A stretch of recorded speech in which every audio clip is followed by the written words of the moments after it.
예수님께서는 예루살렘으로 향하시면서 제자들에게 집중하셨다고 말씀을 드렸습니다. 예수님께서는 제자에게 합당한 길이 어떤 것인지, 즉 제자도가 무엇인지에 대하여서 그렇게 예루살렘으로 향하시는 길 위에서 가르치셨다 말씀을 드렸습니다. 여러분, 근데 그거 아십니까? 그렇게 제자도에 대하여서 예수님께서 제자들에게 가르치실 때마다, 특히 기껏 예수님께서 자신의 어떤 고난과 죽음에 대하여 가르치시면서, 그렇죠? 나를 따르는 제자의 합당한 삶의 그 내용이 어떤 것인지에 대하여 가르치실 때마다 매번 제자들은 제자답지 않은 모습을 보여주었다는 것이죠. 제자들은 매번 싸웠습니다. 대표적으로 누가 더 크냐, 그것도 예수님께서 죽으실 것을 예고하신 그 직후에 항상 제자들은 아웅다웅했습니다. 우편 좌편 찾고 누가 더 크냐 높냐, 높아지려고만 했던 그 제자들, 그렇죠? 제자답지 않은 모습들이 더욱 도드라졌죠. 이게 딱 누구와 같은 모습인지 아십니까? 어떤 사람과 같은 모습인지 아십니까? 보아도 알지 못하고 들어도 깨닫지 못하는 맹인과 같은 모습입니다. 그래서인지 마가복음 8장 그 후반부로부터 오늘 본문까지 이 제자도에 대하여 집중적으로 기술되어 있는 이 단락의 제일 앞과 제일 끝에 어떤 이야기가 있습니까? 실제로 앞을 보지 못하는 사람에 대한 이야기가 있더랍니다. 그렇죠? 굉장히 의미심장한 대목인 것이에요. 기억하실지는 모르겠지만 저기 앞에 8장 22절 이하에 그 짤막한 한 이야기 문단이 있는데요. 거기에 누구 이야기가 있습니까? 제자도에 대한 이야기가 시작되기 직전의 본문이었는데 벳세다 맹인, 그 한 사람, 그렇죠? 실제적으로 앞을 보지 못하는 한 사람이 등장했더랍니다. 그리고 오늘 본문에 어떤 사람이 또 등장하더랍니까? 역시나 앞을 보지 못하는 맹인 한 사람이 등장을 하는 것이죠. 그 이름도 유명한, 이름이라고 하기엔 좀 그렇지만 바디메오입니다. 앞을 보지 못하는 사람을 제가 비하하는 것이 아니고요. 성경은 그렇게 이야기를 하는 거예요. 제자들의 영적 상태가 어떠한지를 꼬집고 있는 것이죠. 예수님께서 행하신 그 많은 일들을 보고도, 또 예수님의 그 수많은 말씀을 듣고도 하나도 알지 못하고 깨닫지 못하였던 그 모습, 이게 바로 제자들의 현 상태다. 이렇게 제자들의 제자답지 않은 모습을 이 앞뒤에 있는 맹인들의 이야기를 통하여서 꼬집고 있다라는 것이에요.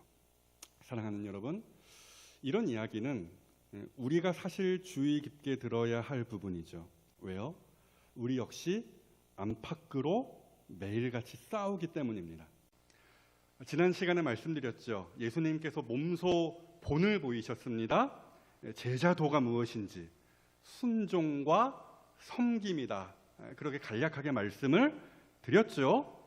이것이 예수님께서 직접 본을 보이시고 우리에게 제시하신 제자도라는 것인데, 순종과 섬김. 그럼에도 우리 역시 제자들처럼 청개구리 같이 자꾸 반대 방향으로 가곤 하거든요. 이게 우리의 답답함 아니겠습니까?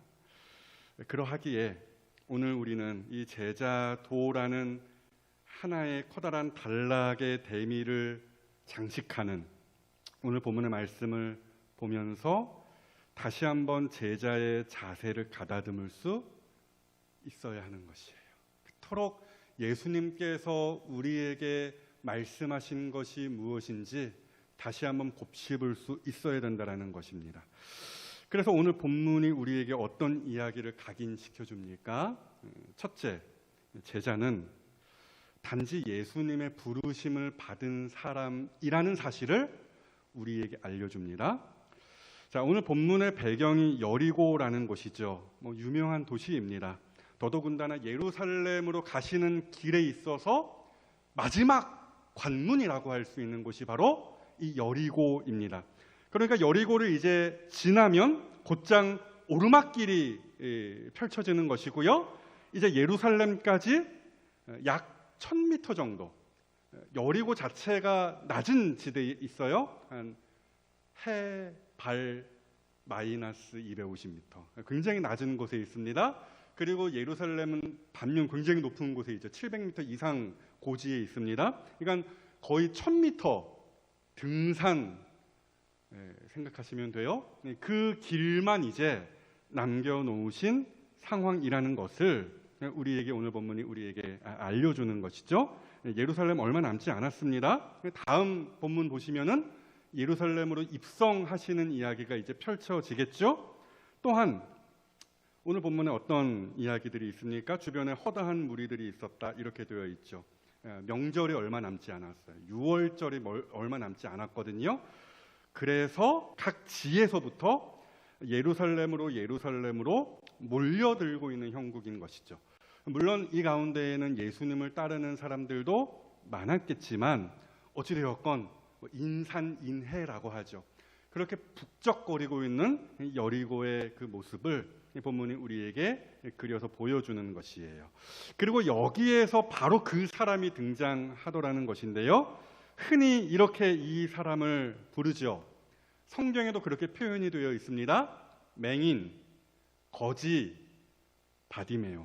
맹인, 거지, 바디메오. 성경에 이렇게 표기가 되어 있습니다. 자, 마가복음은 이렇게 이 사람의 처지에 대하여서 비교적 자세히 알려주는 것이에요. 일단 뭡니까? 이 사람에게는 이름이 없는 걸로 보여요. 아마 잘 아시는 구절일 거예요. 예수님께서 시몬 베드로를 뭐라고 호칭을 하시냐면은 바요나 시몬아 내게 복이 있다. 이런 이야기 마태복음 16장 말씀이거든요. 바요나 시몬아. 무슨 뜻입니까? 바요나, 요나, 요하나, 요한 같은 이제 이야기인데요. 요나의 아들 시몬아. 이렇게 예수님께서 베드로를 시몬을 부르고 계시는 장면인 것이죠. 요한복음 21장에서는 요한의 아들 시몬아 이런 식으로 이제 부르시고요. 어찌되었건 누구 어떤 사람 이름 들어가면은 그 사람의 아들이라는 뜻이라는 것이죠. 오늘 본문에 등장한 이 바디메오 이게 무슨 뜻인 것입니까? 디메오, 디메오의 아들이라는 뜻이에요. 그러니까 성경에 어떻게 표기가 되어 있어요? 디메오의 아들 바디메오 이렇게 되어 있죠. 이게 좀 어려운 말로 견말 표기라고 하는 것입니다. 그러니까 바디메오 이러면은 바디메오라는 말의 뜻을 잘 모를 것 같은 사람들을 위하여서 굳이 설명을 앞에다가 갖다 붙인 거예요. 디메오의 아들 바디메오 이런 식이에요. 그러니까 무슨 말씀을 드리는 것이냐면은 이 맹인에게 붙일 만한 이름이 부를 만한 이름이 이 당시로서는 사실 없었다라는 거예요. 디메오 누구였을까요? 나름 유명한 사람이 아니었을까 하지만 모르겠습니다. 자기 아들에게 이름을 지어주지 않았던 것이 아닐까 이렇게 상상해 볼 수 있죠. 괜히 거지가 아닌 것입니다. 이 사람의 비참한 현실을 그 단면을 이 호칭 하나에서부터 우리가 가늠해 볼 수 있는 것이죠. 또한 거지라고 합니다. 어려운 말 아닙니다. 가진 것이 없다라는 뜻이에요. 그래서 남의 것을 빌어먹는다고 하죠. 욕 아닙니다. 빌어먹는, 구걸한다라는 뜻이에요. 그렇게 빌어먹어서 연명하는 사람, 그렇죠? 거지라고 합니다. 그리고 게다가 아시는 것처럼 이 사람은 맹인이었습니다. 그러니까 뭐 하나 정상적으로 갖춘 것이 하나도 없는 사람이었다. 마가복음은 이 바디메오를 그렇게 적나라하게 설명해주고 있는 거예요. 그래서 그는 결국에는 욕먹을 수밖에 없는 하찮은 인생이었음을 또한 마가복음이 우리에게 보여주는 것이죠. 자, 바디메오가 예수님이 이제 근처에 계신다라는 소리를 듣고서 뭐라고 부르짖었다고요? 47절 보시니까 다윗의 자손 예수님, 굉장히 유명한 문구죠. 어찌되었건 다윗의 자손 예수님, 나를 불쌍히 여겨주세요. 연거푸 이렇게 예수님을 불러댔죠. 그때에 사람들이 뭐라고 했다라고 합니까? 48절, 조용히 좀 해라, 꾸짖었다, 이렇게 이제 번역이 되어 있잖아요. 꾸짖음을 당했습니다. 그럼 만약에 고관대작, 한 회당장 야이로쯤 되는 좀 좋은 옷도 입고 좀 명망이 높은 그런 사람이 예수님! 이렇게 예수님을 향하여 부르면서 예수님께 무언가를 간청했다면 그 주변 사람들이 어떻게 반응을 해 주었을까요? 홍해같이, 그렇죠? 쫙 갈라지는, 예수님께로 나아가는 길이 쫙 열리는 그런 역사가 일어났겠죠. 그런데 보시다시피 그렇게 사람들은 바디메오에게 친절함을 베풀지 않았습니다. 왜 그랬겠습니까? 당연하죠. 당연하다라고 말하는 것이 굉장히 가슴 아프지만 그게 현실입니다. 세상 사람들의 사는 방법입니다. 맹인이니까, 거지니까, 바디메오였으니까, 그렇죠? 보잘것없는 사람이었기 때문에, 뭐 하나 정상적인 것이 없는 사람이었기 때문에 사람들에게 꾸지람이나 듣는 인생, 이게 바로 바디메오의 모습이고 지나온 인생이었다. 우리는 이렇게 이야기해 볼 수 있겠습니다. 그런데 이랬던 그의 인생이 언제 어떻게 바뀌었습니까? 예수님께서 그를 부르셨을 때에 180도 바뀌었죠. 무슨 아무리 소리를 지르고 뭘 해도 아무런 일이 없었습니다. 그러나 예수님께서 그를 부르셨을 때에 그의 인생이 180도 바뀌기 시작했더라. 49절 중간을 보세요. 그를 부르라. 예수님께서 가던 길 멈추시고서 굉장히 짧지만 강렬한 명령을 하십니다. 사람들을 향하여서 명령하시기를 그를 부르라 하시면서 그 바디메오를 부르셨죠. 명령하신 것입니다. 아마도 예수님께서는 방금 바디메오를 꾸짖었던 그 바디메오 주변 사람들에게 명령하시는 것으로 보여요. 그렇죠? 굉장히 권위 있는 한마디의 부르심이 여기에서 짠 하고 등장을 하더라는 거예요. 여러분, 그래서 보십시오. 예수님께서 그를 부르시기 전까지 바디메오는 아무것도 아니었습니다. 정상적인 것이 하나도 없었습니다. 그의 외침은 사람들에게 소음으로 들렸을 뿐이었습니다. 그러나 예수님께서 그를 부르셨을 때에 사건이 일어나는 것이죠. 그는 그의 소원대로 불쌍히 여김을 받았고 드디어 눈을 뜰 수 있었다라는 것이에요. 더 이상 그는 맹인, 거지, 바디메오가 아니었고 놀랍게도 예수를 따르는 제자 바디메오가 되었다라는 이야기죠. 여러분, 제자, 예수님을 따르는 제자, 어떤 사람입니까? 예수님을 지금 따르고 있는 이 제자들, 어떻게 예수님을 따르는 제자가 될 수 있었습니까? 시험 치고 들어왔나요? 뭐 정상, 비정상 뭐 이런 거 예수님께서 따지셨나요? 아니었죠. 단지 예수님이 이 제자들을 부르신 것이에요.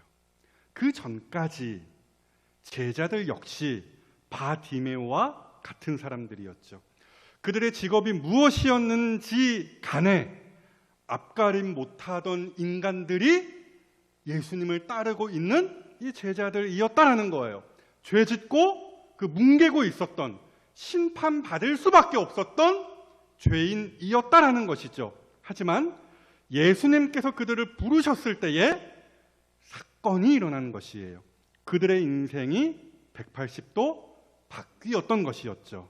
어부였고 세리였고 열심당원이었던 사람들이 이제 사람을 낚는 어부. 예수님께서 그들을 부르시면서 말씀하셨잖아요. 이제 내가 너희를 사람을 낚는 어부가 되게 하겠다. 그렇죠? 그렇게 부르심을 받고 쓰임을 받을 수 있는 길이 열리게 된 것이죠. 예수님으로부터 권능을 받아서 세상에 나아가 귀신을 내쫓고 병자를 고치며 복음을 전하는 사람이 될 수 있었던 것이에요. 여러분, 이처럼 마가복음은 제자에 대하여 서술하면서 제자의 자격과 어떤 잘남과 특출난 능력 따위를 한 번도 이야기해 본 적이 없습니다. 단지 제자는 어떤 사람으로 소개가 되어 있다고요? 예수님께서 부르신 사람이다. 예수님의 부르심의 은총을 받은 사람이다. 딱 잘라서 이 한 가지를 말씀하고 있는 것이에요. 그리고 둘째, 제자는 어떤 사람입니까? 예수님을 따르는 사람이죠. 그런데 예수님을 따르되 저는 이렇게 표현을 하고 싶어요. 기쁨으로 따르는 사람이다. 이렇게 말씀을 드리고 싶습니다. 예수님께서 바디메오를 부르셨을 때에 이 바디메오가 보여준 어떤 반응, 그를 부르셨을 때, 그렇죠? 그가 어떤 모습을 보여주었는지 여기에 우리는 또한 주목해 볼 필요가 있겠다라는 이야기예요. 이 바디메오의 이 짤막한 한 컷의 모습이 바로 제자다움이 어떤 것인지를 한눈에 보여주는 교구제라고 하죠. 샘플, 그렇죠? 교제, 그렇죠? 그게 되는 것입니다. 자, 보십시오. 아까까지 바디메오에게 핀잔을 놓던 사람들이 그 예수님의 말 한마디에 이 사람들도 바뀌었어요. 그렇죠? 그를 부르라. 이렇게 예수님께서 명령하셨을 때에 이렇게 막 조용히 해, 뭐 닥쳐, 뭐 가만히 있어, 이렇게 했던 그 사람들이 바디메오를 위로하는 사람들로 바뀌었죠. 그래서 49절 끄트머리를 보시니까 이렇게 말해요. 그 사람들인 것 같아요. 안심하고 일어나라, 그가 너를 부르신다. 예수님의 그 부르심의 소식을 이 사람들이 전하여 주었죠. 이때 바디메오가 어떤 반응을 보여주었느냐라는 것이에요. 먼저 50절, 겉옷을 내버립니다.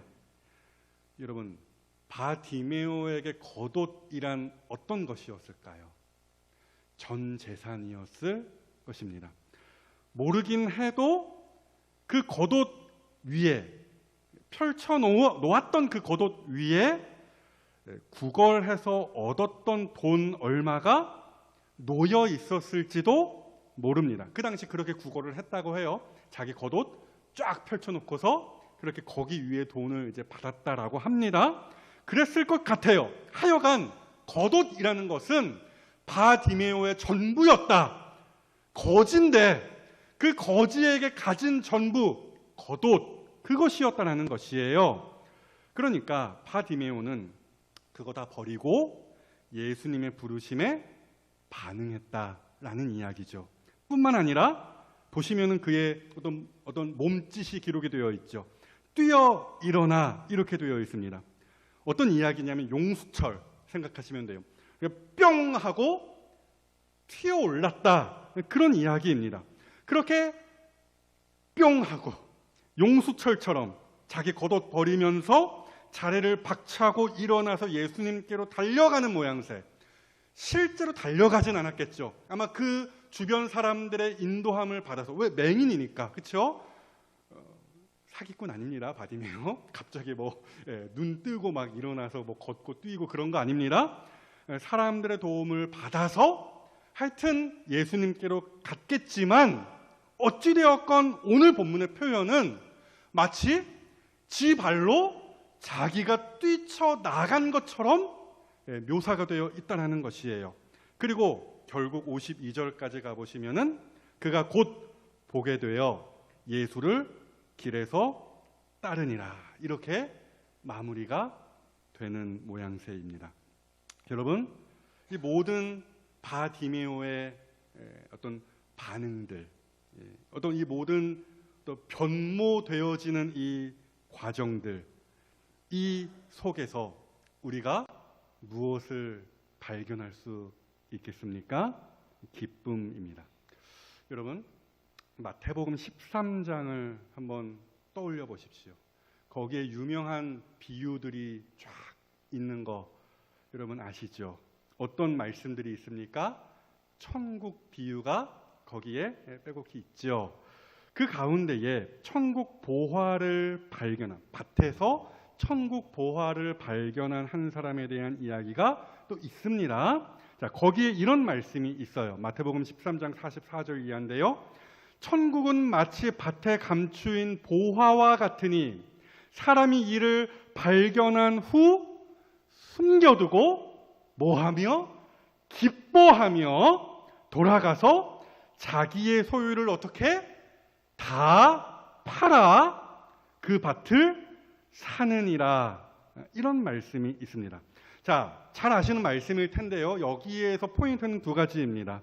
일단 천국 보화를 발견한 사람, 본 사람의 기쁨, 이 기쁨이 지금 하늘을 찌르고 있다라는 것이고요. 또한 그 기쁨의 크기가 어느 정도인가, 기존에 자기가 가지고 있던 모든 소유와 아주 망설임 없이, 아무 망설임 없이 맞바꿀 수 있을 정도의 기쁨이라는 사실을 이 마태복음 13장의 그 천국 보화를 발견한 사람의 비유가 우리에게 보여주고 있는 거예요. 어찌되었건 지금 바디메오가 천국 보화를 본 것이에요. 그렇죠? 발견한 것이죠. 말 그대로 눈을 뜬 것입니다. 그 부르신 은혜, 나아가서 나를 고치신 은혜가 완전히 큰 것이에요. 그래서 다 버리고 뿅 하고 튀어 올랐던 것이고, 결국 어떻게 된다고요? 그 길에서 예수를 따르는 예수님의 제자가 되었다라는 것이에요. 예수님에게 자기 인생을 흔쾌히 던진 헌신한 참 제자가 되었음을 오늘 본문이 우리에게 바디메오의 이야기를 통하여서 보여주는 것이죠. 기쁨의 헌신이라 저는 이렇게 이름을 붙이고 싶습니다. 부자 청년 관리처럼 머뭇거린다거나, 베드로나 살펴보았죠? 야고보나 요한처럼 내가 이거 했으니까 뭘 주시겠습니까? 좌편 우편 주님이 고르세요. 이런 식으로 뭘 바란다거나 이런 모습 바디메오에게 전혀 없는 것이죠. 단지 예수님을 보았기 때문에, 예수님을 만났기 때문에, 천국 보화를 발견했기 때문에, 그로 인한 기쁨이 원동력이 되었기 때문에 단박에 예수님을 따를 수 있었던 것입니다. 여러분, 이처럼 바디메오의 이야기는 거지 같이 살던 어떤 한 사람이 부르심과 고치심의 은혜를 받아 어떻게 예수님을 따르는, 그것도 기쁨으로 따르는 제자가 되었는가, 그 모든 과정을 한눈에 보여주는 것입니다. 여러분, 그리고 이 모든 이 바디메오의 이야기는 우리에게 주시는 말씀이 되는 것이에요. 이 바디메오의 이야기를 보며 참 제자가 어떻게 살아야 되는가를 다시 한번 고민하고 결단할 수 있어야 하는 것이죠. 그렇다면 여러분, 오늘 우리가 제자로서 어떤 고민과 어떤 결단을 품어야 하겠습니까? 첫째, 부르신 예수님께서 끝까지 우리를 책임지신다라는 사실을 확신하십시오. 자, 우리를 제자로 부르신 분이 누구십니까? 예수님이시죠. 예수님이 또 어떤 분이십니까? 끝까지 책임을 지시는 분이십니다. 로마서 8장 28절에 이런 말씀이 있습니다. 우리가 알거니와 하나님을 사랑하는 자 곧 그의 뜻대로 부르심을 입은 자들에게는 모든 것이 합력하여 선을 이루느니라. 그러니까 우리 주님께서 부르신 우리를 가만히 내버려 두지 않으신다라는 말씀이죠. 여러분 보십시오. 예수님의 제자들 보세요. 여전히 맹인과 같습니다. 그렇게 제자도에 대한 말씀을 예수님께서 가르치셨음에도 불구하고 그들은 여전히 앞을 보지 못하는, 앞가림 못하는, 뵈는 게 없는 맹인과 같았다라는 거예요. 맨날 싸우고 화내고 그렇게 답이 안 보이는 모습을 보여주고 있어요. 예루살렘에 이제 곧 입성하는데 입성하면 뭐가 좀 나아졌습니까? 달라졌습니까? 아니었죠. 기도할 때마다 졸고 예수님 배신하고 저주하고 지 살겠다고 결국 도망쳤던 인간들이 바로 이 제자들이었다라는 거예요. 그럼에도 우리 주님이 그들을 어떻게 붙드셨는가? 우리는 성경의 모든 이야기들을 통하여서 우리가 확인해 볼 수 있는 것이죠. 베드로에게 예수님께서 이렇게 말씀하신 적이 있어요. 누가복음 22장 말씀이죠. 시몬아 시몬아 보라, 사탄이 너희를 밀 까부르듯 하려고 요구하였으나 그러나 내가 너를 위하여 내 믿음이 떨어지지 않기를 위하여 기도하였다 말씀하십니다. 여러분, 이처럼 예수님께서는 그 부르신 제자들을 사랑하시되 요한복음 13장 1절에서 어떻게 사랑하셨다라고 말씀합니까? 끝까지 사랑하셨다, 이렇게 말씀을 하십니다. 그와 동일하신 우리 주님께서 지금 뭐 하고 계시는 거예요? 지금도 하나님 보좌 우편에서 뭐 하고 계십니까? 우리를 위하여 중보하고 계시죠. 우리를 위하여 간절히 기도하고 계십니다. 또한 그가 보내신 성령님께서 지금 우리 곁에 계십니다. 우리 곁에서 뭐 하십니까? 응원해 주고 계십니다. 우리를 도와주고 계십니다. 우리의 곁을 지키시며 우리와 동행하고 계신다라는 거예요. 그렇게 우리를 지금도 손보고 계세요. 우리의 손을 꽉 붙잡고 계시는 거예요. 지난 3일 동안 나의 모습이 어땠습니까? 주일 예배 팍 드리고서 저 문을 나가서 어떻게 사시다가, 물론 새벽 기도도 오시고 뭐 왔다 갔다 하셨지만 어떻게 오늘 하루 그렇게 사셨습니까? 제자다우셨습니까? 섬김, 어떤 헌신, 그렇죠? 그런 모습들 있으셨습니까? 아니었을지 모릅니다. 그래도 괜찮습니다. 왜요? 결국 따지고 보면 할 수 있는 이야기가 그거예요. 우리를 제자로 빚어내시는 분은 예수님이세요. 그렇죠? 아무리 우리가 좌충우돌하고 막 예수님 안 따라가는 것 같아도 예수님께서 표현이 좀 그렇지만 우리 멱살을 붙들고, 그렇죠? 우리의 뒤 목을 붙들고, 그렇죠? 끌고 가시는 거죠. 우리를 결국 우리 주님께서 원하시는 아름다운 제자의 모습으로 빚어내시는 거예요. 그 소망이 있기에 우리는 오늘도 안심할 수 있어요. 그렇죠? 뿐만이 아니죠. 예수님께서는 필요한 힘과 능력도 공급하십니다. 여러분, 부르셨죠? 예수님께서 지금 부르셨다라고 했잖아요. 부르심으로 제자의 길로 접어들 수 있었다라고 했잖아요. 부르심에는 목적이 있다는 사실도 여러분 아셔야죠. 예수님께서 할 일 없이 제자로 부르시지 않았습니다. 우리를 제자로 부르시지 않았습니다. 할 일 없이요. 이미 봤던 이야기예요. 예수님께서 12 제자를 부르시는 장면이었죠. 마가복음 3장 14절 말씀이에요. 이에 12를 세우셨으니 이는 부르신 목적이 거기에 두 가지로 나옵니다. 자기와 함께 있게 하시고 또 보내사 전도도 하고 귀신을 내쫓는 권능도 가지게 하려 하심이러라. 그러니까 제자로 부르신 그 목적, 그것이 무엇이냐? 우리는 두 가지로 대답할 수 있어요. 예수님과 함께 있게 하시려고 또 보냄 받으려고 우리가 부르심을 받았다. 이렇게 이야기할 수 있는 것이죠. 전도도 하고 귀신도 내쫓는 일, 즉 예수님이 하신 그 일을 우리도 하기 위하여서 우리가 부르심을 받았다라는 거예요. 그래서 우리가 방생되듯 뭐 그렇게 보내시고서 부르심 받았다. 너희 가서 그 일들을 해. 그렇게 보내심 받고서 더 이상 신경 쓰시지 않는다라는 말씀이겠습니까? 절대 그럴 리가 없다라는 것을 제가 지금 말씀드리는 거예요. 그래서 마가복음 6장 7절 실제로 예수님께서 제자들을 보내시는 이야기가 마가복음 6장에 나오거든요. 살펴봤던 이야기입니다. 그때 예수님께서 뭘 주십니까? 이것 좀 이렇게 배고프면 이거 사 먹어. 돈 주십니까? 아니었죠. 12제자를 부르사, 그렇죠? 보내시려고 부르셨죠? 부르사 둘씩 보내시며 더러운 귀신을 제어하는 권능을 주시고. 여러분, 그러니까 무슨 말씀입니까? 부르신 분이 보내세요. 보내시기 위하여 우리를 불러내신 거예요.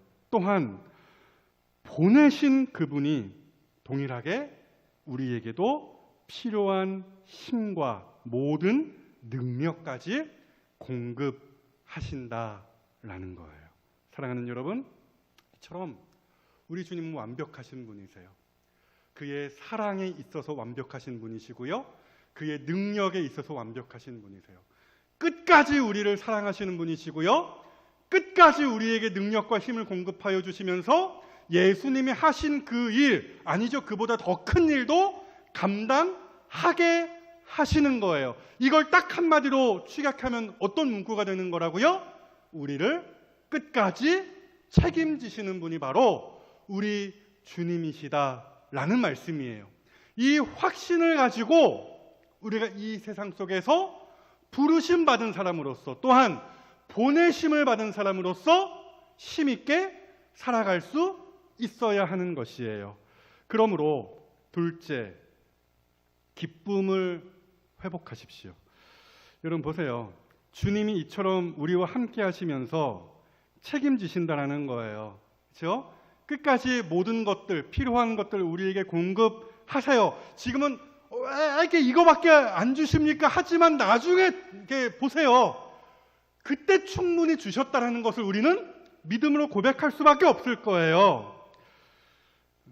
그렇게 우리 주님이 책임지신다? 오케이. 그러면 우리에게 어떤 근심이나 두려움이 있을 수 있겠습니까? 스스로에게 이렇게 반문해 볼 수 있어야 되는 것이죠. 그렇죠? 조금 두렵다, 조금 근심이 있다, 그만큼 그 믿음이 부족한 만큼 내가 예수님의 책임지심을 믿지 못하고 있는 거예요. 여러분, 믿는다면 그저 우리는 바디메오처럼, 제가 다 뭐 이런 이야기들을 말씀 안 드렸지만 바디메오가 뭐라고 믿음으로 예수님을 불렀습니까? 다윗의 자손 예수님, 저를 불쌍하게 여겨주세요. 지혜가 부족하고 정말 하나님의 사명을 감당함에 있어서 나에게 연약함이 발견되어질 때에 우리는 그저 간구하면 되는 거예요. 왜요? 우리 주님이 책임져 주시니까. 성령님께서 우리의 필요를 끊임없이 내 옆에서 공급하시면서 도와주시는 분이니까 우리는 그 주님께 대고 부르짖으면 되는 거예요. 부르짖으면 우리 주님이 후히 주신다. 야고보서에서 그렇게 우리에게 약속하고 계시죠. 바디메오처럼 예수님을 보았다면 기뻐함으로 그 뒤를 졸졸 따라가면 되는 거예요. 거창한 게 아니에요. 제자의 삶이. 그렇죠? 뭐 대단한 일을 하라는 것이 아니에요. 그저 기쁨으로 예수를 따르더라. 이 바디메오처럼 우리도 행동하면 되는 것이에요. 그냥 다 버리고 그 주님의 부르심의 은총과 고치심의 은총이, 그 구원의 은총이 너무나 크기 때문에 그냥 내가 가졌던 그 모든 것들 내려놓고 주님을 그 길에서 곧장 따르는 이 바디메오의 모습, 이러한 제자다움, 이것이 우리의 방향이어야 하겠죠. 이러한 제자다움이 찬송가로 너무나 잘 표현이 되어 있어요. 아까 불렀던 찬송인데요. 그 두려움이 변하여 내 기도 되었고 전날의 한숨 변하여 내 노래 되었네. 후렴, 그렇죠. 주님을 찬송하면서 할렐루야 할렐루야 내 앞길 멀고 험해도 나 주님만 따라가리. 여러분, 이왕 우리 주님 따라 나서신 것, 이왕 부르심 받은 것, 그렇게 주님을 따라가는 길에 있어서 기쁘게 헌신하시는 여러분들이 되셨으면 합니다. 억지로 하지 마시고 자원함으로 주의 일에 힘쓰시는 이 자리의 모든 주의 제자들이 다 되시기를 주님의 이름으로 축복합니다.